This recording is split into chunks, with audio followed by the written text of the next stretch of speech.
Então, o autor vai nos colocar aqui que o nosso coração ele perde a sensibilidade para três coisas. Três aspectos são apontados no verso 34, do qual o nosso coração fica aí sujeito. Diz então o verso de número 34: para que o nosso coração não fique sobrecarregado.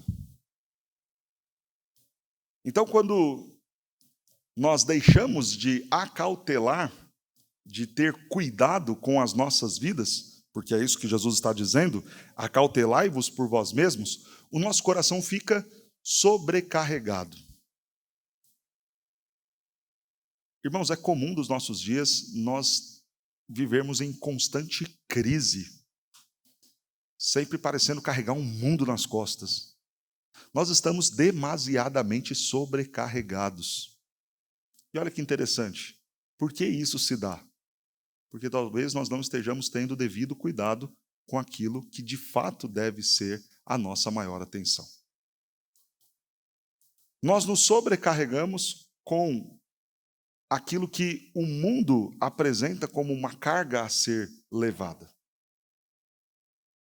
Eu vejo, por exemplo, os nossos jovens. Quantas cargas lançaram nas costas deles que nada tem a ver com aquilo que Deus tem de propósito? É só nós pensarmos, por exemplo, na questão do casamento. Observemos, por exemplo, como que os nossos pais se casaram 30, 40 anos atrás. Tinham uma condição mínima, se amavam. Às vezes, a mulher com 16, 17 anos, super nova. O marido, um homem trabalhador, honesto. E isso bastava. Pronto, vamos começar a nossa família. E as conquistas? A gente vai conquistar juntos. A gente vai crescer juntos. A gente vai desenvolvendo. A gente vai aprendendo juntos. Cresceremos juntos. E isso basta. Só como é que a nossa sociedade lança para a gente agora um fardo sobre os nossos jovens? Olha, você tem que primeiro estar formado. Você tem que ter uma condição financeira estável. Você tem que ter uma condição de carreira estabilizada. Irmãos, qualquer um aqui que já viveu um pouco mais sabe que isso daí só vai acontecer lá por perto dos 40 anos. Não apenas por uma questão natural de se ganhar recursos, etc. e tal, mas por uma questão mínima de maturidade. A nossa juventude nos deixa imaturos demais. É difícil você ter estabilidade emocional, profissional, financeira com 20 anos de idade. A gente é imaturo demais para isso. O tempo vai passando e naturalmente você vai errando, acertando, aprendendo, conhecendo, e isso vai te dando então agora maturidade na vida profissional, na vida financeira, na vida pessoal, e aí você consegue, nesse momento, começar a dar certo em algumas coisas. Porque o tempo te ensinou. Então, quando você olha, às vezes, um casal na faixa dos seus 40 anos, agora, nesse tempo da vida, é que eles começam a acertar mais do que errar. Porque agora eles já aprenderam, agora eles já sabem como se virar, e agora as coisas começam a dar mais certo naturalmente. Mas a sociedade olha então para um jovem de 25 anos e fala: olha, você tem que ter tudo resolvido, tudo pronto, tudo estabilizado para depois casar. Olha o fardo que o mundo coloca sobre nós. E aí o nosso coração anda sobrecarregado. Olha o fardo que nós lançamos, que o mundo lança sobre nós na vida adulta. Ah, mas você ainda não tem sua casa própria? Mas você ainda não tem o seu primeiro carro zero? Mas os seus móveis não são planejados? Ah, mas você não faz 2, 3, 4 viagens no ano? Ah, então sua vida é uma vida de fracasso. Existe um padrão de consumo, de vida, exposto na mídia, abraçado pela nossa sociedade, que nós cristãos, cidadãos dos céus, infelizmente abraçamos e passamos a ser cidadãos terrenos, com a mentalidade mundana. E aí o nosso coração fica sobrecarregado. Porque nós abraçamos fardos que não são os nossos. Então Jesus fala: acautelai-vos, tomem cuidado, porque o mundo vai colocar para vocês uma vida que não é a vida que eu estou desafiando vocês a viverem. E o coração de vocês ficará sobrecarregado. Irmão, como é que você vai pautar o bom desenvolvimento da sua vida? Quantos anos você tem hoje? E como você sabe se você está indo bem ou não na sua vida? Pelos padrões da Escritura ou pelos padrões do mundo? Nos padrões do mundo, se você tem aí os seus 40 anos, já passou da hora de você ter muito dinheiro, ter um padrão de vida lá em cima, ter um baita carro, uma baita casa, uma baita vida de consumo, e isso é sinônimo de felicidade à luz do mundo. Mas será que é isso que Deus tem para nós? Se nós nos deixarmos levar pelas coisas deste mundo, ficaremos sobrecarregados por as coisas que este mundo tem colocado sobre nós. Mas quais devem ser, de fato, as nossas preocupações? Jesus vai nos falar sobre isso. Mas ainda sobre esses aspectos que trazem ao nosso coração dificuldades das quais nós devemos nos acautelar. A primeira, o coração sobrecarregado. Segundo, a consequência de uma vida pecaminosa, de uma vida cheia de pecados. Nós olhamos as pessoas hoje, elas estão cansadas, sobrecarregadas, elas vivem constantemente com o sentimento da culpa. Então, quando você começa a observar os muitos dramas das pessoas, estão envolvidos em pessoas extremamente estressadas, cansadas,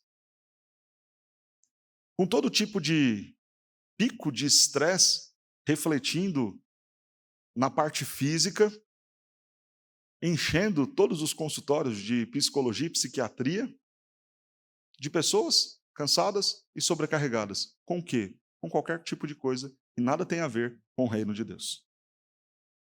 Com pessoas cheias de culpas, carregando culpas e traumas de diversas coisas, como as consequências das escolhas pecaminosas, conforme diz o texto, as consequências das orgias, da embriaguez, das preocupações do reino? Não, das preocupações deste mundo.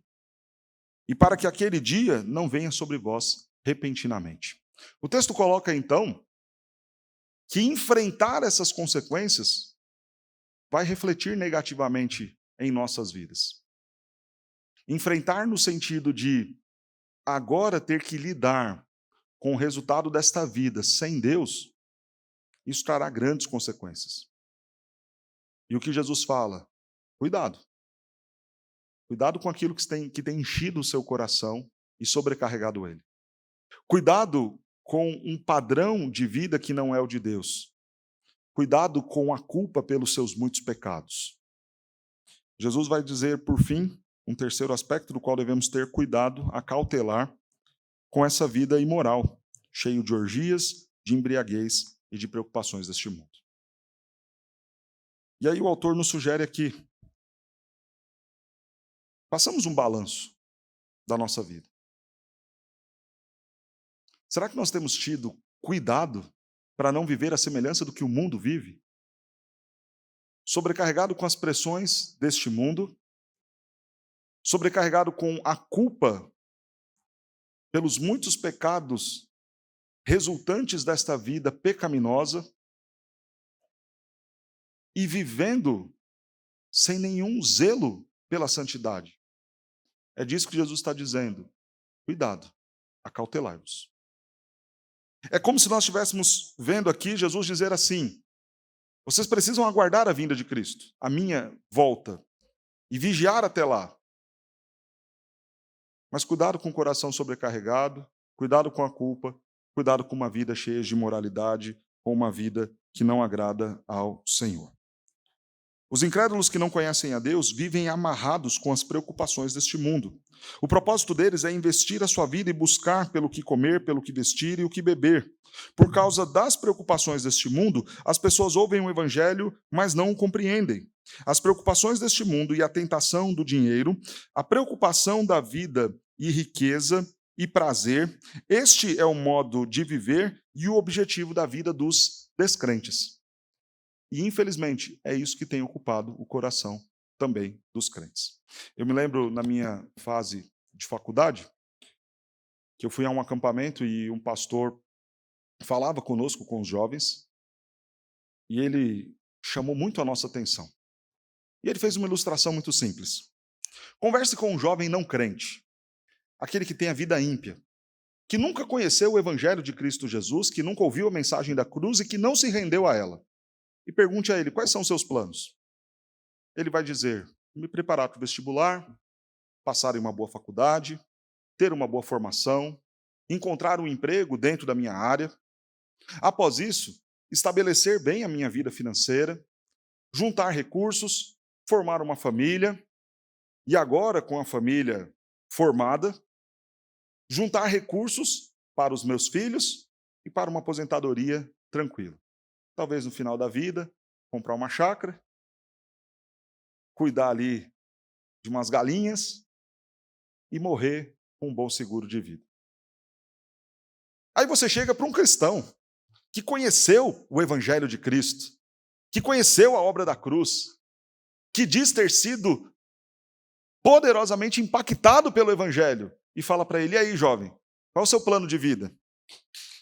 Ah, pastor, meu plano de vida é me preparar para entrar numa boa faculdade, ter uma boa formação profissional, estabilizar bem a minha carreira, juntar alguns recursos para então formar a minha família e ter as condições de deixar algo para os meus filhos, uma aposentadoria tranquila.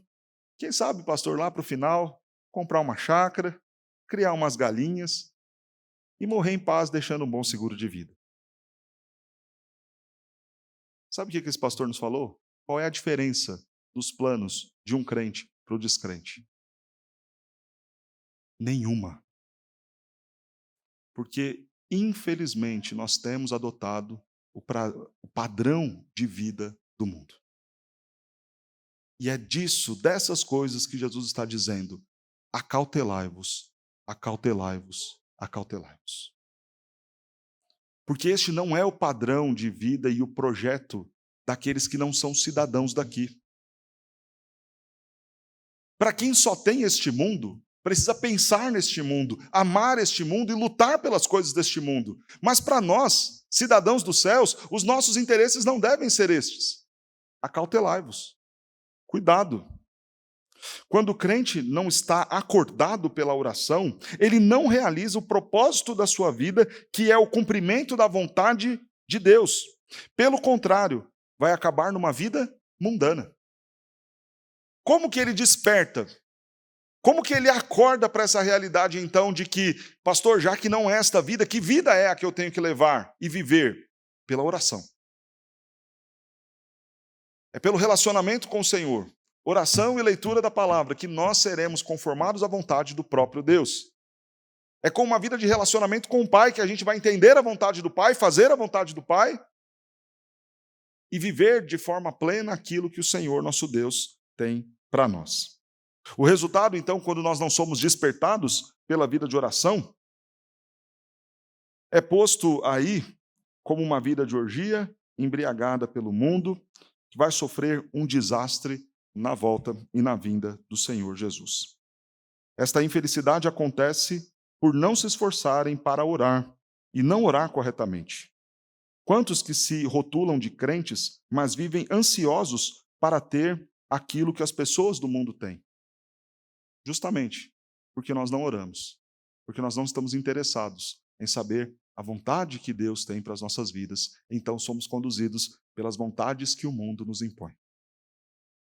Então, para a juventude, vai se dizer que o melhor da vida é sexo à vontade, é uma vida de curtição, é uma vida que você trabalha, ganha dinheiro, faz carreira, tem sucesso, ostenta e curte e aproveita.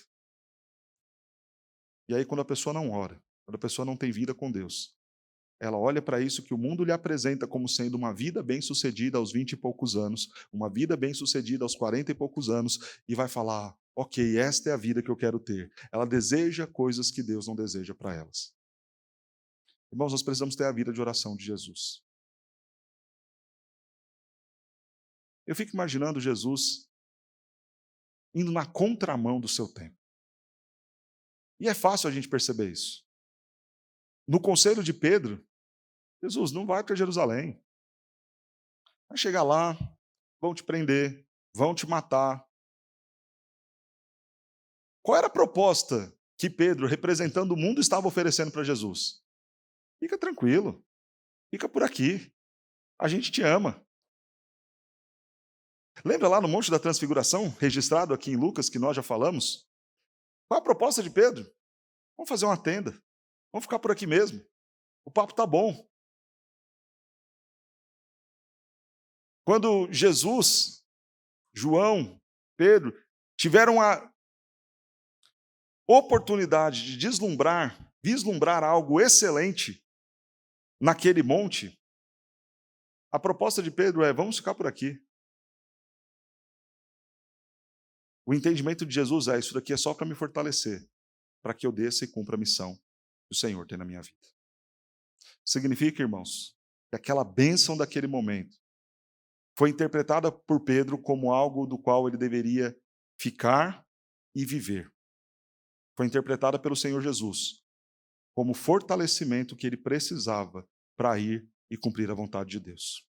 Vamos aplicar isso na nossa vida? O Senhor vai nos abençoar? Vai. Vai nos dar grandes oportunidades? Vai. Você pode fazer como Pedro, olhar essas bênçãos deste bom momento que Deus está te dando e falar: vamos ficar, vamos fazer uma tenda neste mundo, viver neste mundo, na forma deste mundo, olhar como Jesus olhou. Tudo isto é apenas uma oportunidade, é a capacitação de Deus, é tudo aquilo que Deus está me dando para que eu agora vá e cumpra neste mundo a missão que Ele tem para mim. Nós vamos ser abençoados. E é muito interessante, porque o sol nasce sobre justos e injustos. Como que nós vamos analisar essas oportunidades que Deus está nos dando? No monte, Pedro viu a oportunidade e falou: vamos ficar. Jesus viu a oportunidade e falou: que bom, agora eu estou pronto. Que nós olhemos a semelhança do Senhor Jesus. Que bom, Deus, que o Senhor está me dando saúde, o Senhor está me dando recursos, o Senhor está me dando formação, capacitação. E isso tudo não é para eu ficar, não é para eu armar uma tenda neste mundo e aqui neste mundo ficar e deste modo viver. O Senhor está me dando tudo isso, me capacitando, me habilitando para que eu vá e cumpra o meu chamado, o chamado que o Senhor tem para a minha vida. O verso 34, então, vai seguir e nos dizer o seguinte, Lucas 21, verso 34. Para que aquele dia não venha sobre vós repentinamente como um laço. Algumas coisas a serem esclarecidas aqui no texto. Primeiro, o que é este dia? Essa expressão, o grande dia, o dia do Senhor, aquele dia, era uma expressão muito comum, desde o Antigo Testamento. Quando nós lemos, por exemplo, o livro de Sofonias, a palavra que mais se repete, a expressão que mais se repete em Sofonias é esta expressão, o dia do Senhor, o grande dia, o dia do juízo, o dia da vingança, o dia em que o Senhor virá para derramar a sua ira sobre a terra. Este grande dia é anunciado lá no Antigo Testamento, é anunciado por Jesus usando essa mesma expressão, o dia, é descrito também pelo apóstolo Paulo falando, antes que venha o dia do Senhor. Mas que dia é esse? Por que a Bíblia usa essa expressão apontando para um grande dia? Porque, de fato, este será um dia marcante para a história da humanidade. O dia da volta do Senhor Jesus Cristo. Há na agenda do Senhor um dia marcado. E aqui, só aproveitando a deixa da oportunidade de dizer, é muito interessante nós pensarmos naqueles que concordam com o arminianismo, na ideia de que, como haverá um dia marcado, se pesa sobre nós a responsabilidade de ditarmos com o nosso livre-arbítrio o desenvolvimento das coisas. É incoerente. Ou a liberdade é plena e total, e aí, obviamente, nem se pode falar de um dia marcado e agendado, ou se Deus simplesmente decidiu marcar um único dia que fosse isso já condiciona a todos os outros também estarem vinculados a acontecimento deste grande dia. Por que nós não temos o livre-arbítrio? Porque se tivermos o plano e a agenda perfeita de Deus, até mesmo para o grande dia, fica em suspensão, dependendo e aguardando as nossas decisões. Que bom que as minhas decisões não interferem no plano de Deus, porque eu só as tomo debaixo dos seus santos decretos. E há um dia, um grande dia, marcado e agendado. Quando nós lemos em Sofonias, capítulo 3, esse dia terá um duplo sentimento. Para aqueles que não creram no Senhor Jesus, será um dia, conforme diz o profeta, em que o Senhor ajuntará as nações para vir sobre eles o fogo do seu zelo. É o dia de juízo. É um dia de tristeza. É um dia de acerto de contas. Mas o mesmo texto de Sofonias, no capítulo 3, fala que também naquele grande dia, para os que creram, para os que estão dentro da família do Senhor, por meio da pessoa de Cristo, será um dia de festa. E Sofonias diz: canta, rejubila, ó filha de Sião, porque chegou o grande dia. O que Jesus está dizendo? Acautelai-vos. Porque uma coisa é certa, que o dia virá. Acautelai-vos para que isso não seja para vocês uma armadilha, como um laço que vai pegar vocês. Olha que interessante. Nós temos consciência deste dia da volta de Cristo? Sim ou não? Nós cristãos temos. Está exposto na Escritura. Jesus anunciou. Fez isso com clareza. Quando lemos lá em Atos capítulo 1, Jesus sobe aos céus. E aí estão lá os discípulos olhando, impressionados. Aí aparecem os varões e falam: olha, por que vocês estão aí perdidos, olhando para cima? Do mesmo modo que ele está subindo, ele voltará. Vão viver, cumpram o ministério de vocês. Nós, povo de Deus, sabemos do dia. E o ímpio? Tem noção disso? Não. Vive alheio às coisas de Deus. Vive sobrecarregado e obscurecido pela orgia, pela embriaguez e pelas coisas deste mundo, conforme nós acabamos de ler no texto. A armadilha, ela é desconhecida? Para quem é o dono dela? Não. O dono sabe onde ela está, sabe como ela foi montada e sabe como ela se arma. Mas está presa para o animal, ela é conhecida? Não. O animal vai lá, está vivendo aleatoriamente, quando daqui a pouco é surpreendido. O que Jesus está nos dizendo é o seguinte: se nós vivemos as coisas lá do alto, este grande dia não será para nós uma surpresa. Este grande dia não será para nós um espanto. Esse grande dia é esperado por nós. E nós oramos por ele: Senhor, volta logo. Esse grande dia deve produzir expectativas positivas em nosso coração. E o cristão que esquece de viver e contemplar este grande momento, perde o sentido de coisas especiais para as nossas vidas. Mas para o ímpio isso é estranho. Por isso que ele será pego de surpresa. E o que Jesus está nos dizendo? Vai orar. Tenha vigilância na sua vida com Deus. Porque senão o grande dia vai ser para você uma armadilha. Sabe qual é o problema que aquele pastor que contou essa ilustração para nós apontou em relação à vida do jovem não crente, da vida do jovem cristão? O problema é que ambos se esqueceram de que há um dia marcado e agendado pelo Senhor para uma eternidade que se iniciará depois. Irmãos, nós cristãos temos vivido como se este grande dia não fosse chegar. E é triste isso.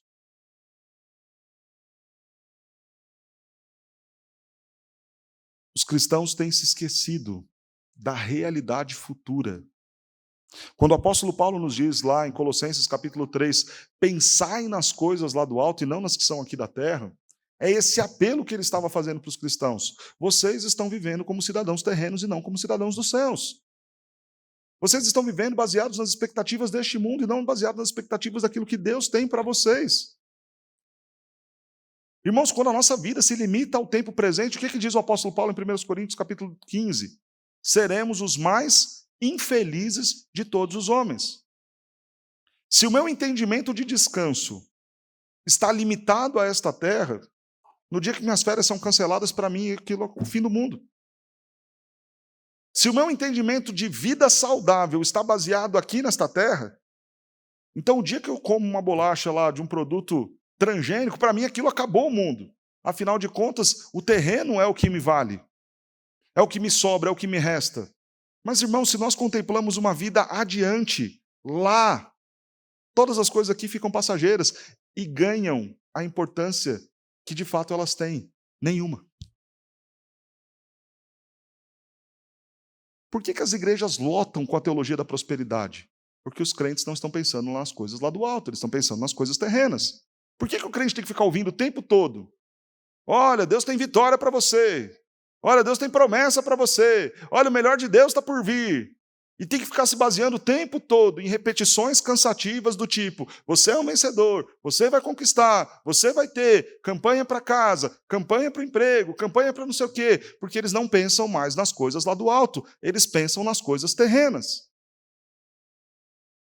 Onde, se eu não tiver o emprego, se eu não tiver a saúde, se eu não tiver a casa própria, se eu não tiver a prosperidade, eu não fui plenamente feliz e realizado. Mas o que Jesus diz? Tudo isso é armadilha. Tudo isso cega vocês. É como se nós pensássemos de fato naquela armadilha na floresta, onde se joga por cima da armadilha as coisas da floresta. Então você coloca galhos, você coloca folhas, você joga um pouco de terra em cima da armadilha, e aquilo ficou tão parecido com a própria floresta que o animal vai e entra naquela armadilha e lá se perde. Assim é o mundo. A gente passa a olhar as coisas com tanto os olhos do mundo que um dia o mundo nos traga. Então a gente pensa em casamento na perspectiva do mundo, a gente pensa em serviço na perspectiva do mundo, em vocação na perspectiva mundana, em sexualidade na perspectiva mundana, até uma hora que o mundo nos engole à semelhança de uma armadilha. Vivamos como cidadãos dos céus, acautelai-vos desse tipo de pensamento. Porque tudo isso é armadilha, são coisas do mundo sendo jogadas em cima de nós e nós recebendo e abraçando o tempo todo. Porque não pensamos mais nas coisas lá do alto. Quais são seus desejos? Quais são seus projetos? Quais são seus planos? O que te faz feliz? O que você tem buscado? Que você planeje a sua vida como cidadão do céu, pensando nas coisas lá do alto, para não ser surpreendido pela realidade de ser apanhado, tal qual uma armadilha. Verso de número 35. Pois há de sobrevir a todos os que vivem sobre a face da terra, é uma certeza. Não se esqueçam disso. Jesus está voltando. Jesus está voltando. Alguns irmãos me perguntam sobre isso, né? Pastor, e aí? Você acha que vai demorar?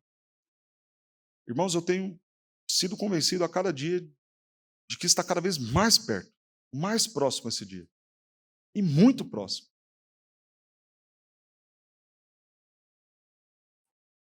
Nós começamos a ter rumores de perseguição em nosso país. Cada vez mais está se fechando o cerco em relação a nós proclamarmos o Evangelho na forma da qual a Escritura nos manda. Cada vez mais leis vêm afrontando a palavra de Deus.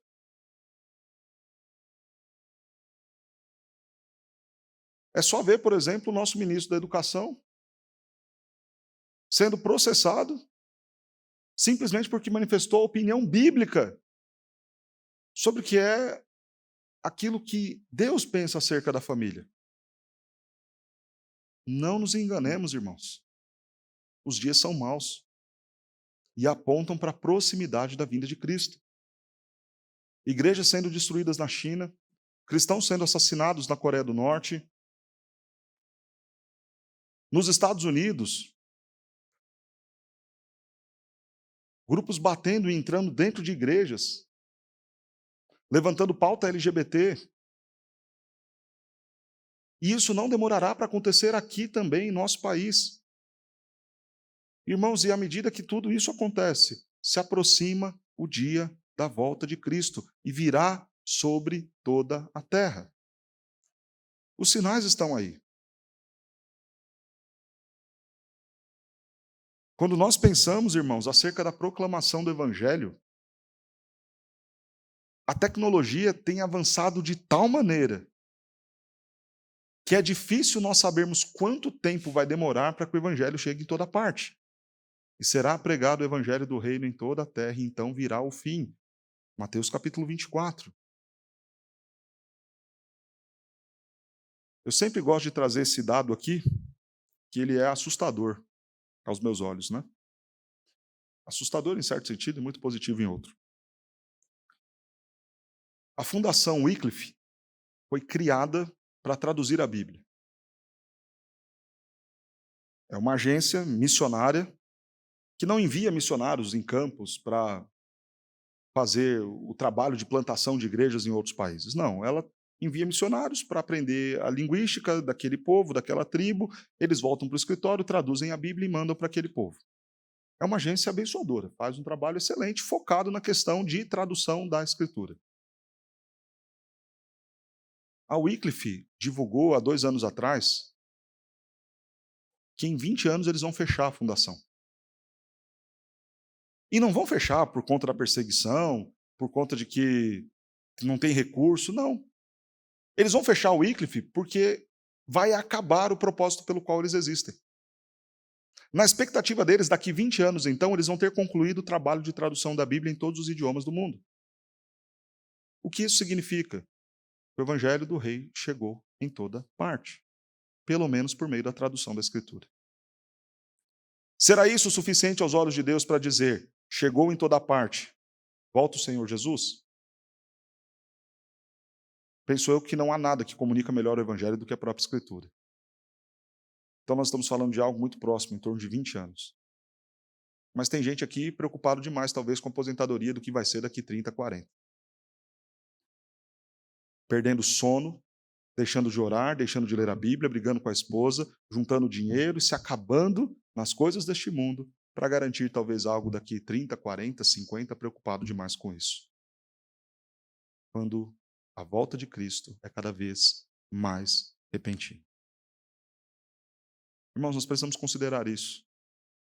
Estamos vivendo como cidadãos dos céus, pensando nas coisas lá do alto? A volta de Cristo é breve. Há de sobrevir a todos os que vivem sobre a face da terra. Vigiai, pois, a todo tempo, orando, para que possais escapar de todas estas coisas que têm de suceder e estar em pé na presença do Filho do Homem. Vigiai o tempo todo, orando. E aí, irmãos, o que nós falamos até aqui tem a ver com esta forma de viver proposta por Jesus. Vivam como cidadãos dos céus. Vivam pensando contrariamente à forma como o mundo pensa. E Jesus encerra nos dando a dica: como isso é possível? Orando, orando, orando. A gente quer muito ter uma vida diferente, mas não quer ter uma vida de oração. Só que uma coisa não está desassociada da outra. Então há muitos aconselhamentos.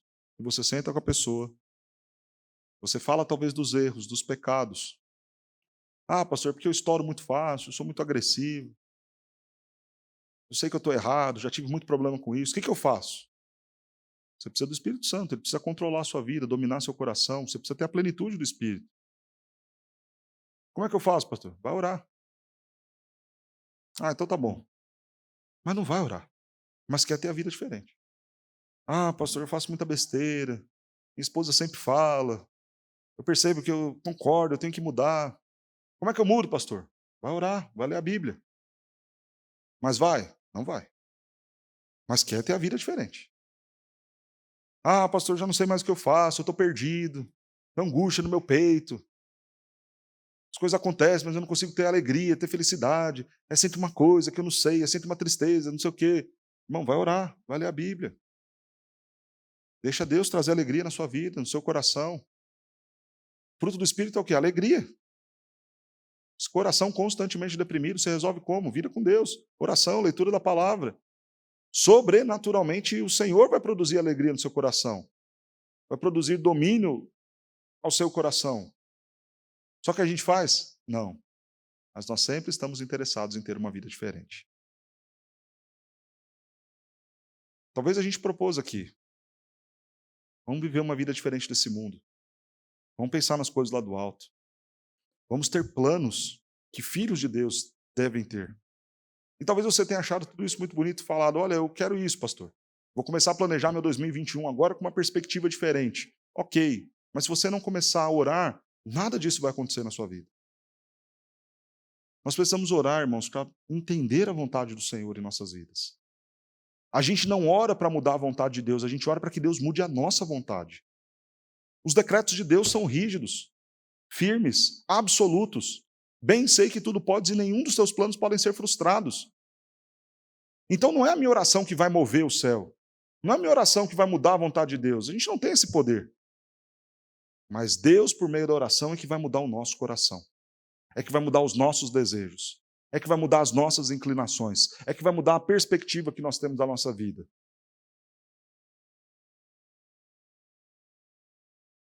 E isso vai acontecer por meio da oração.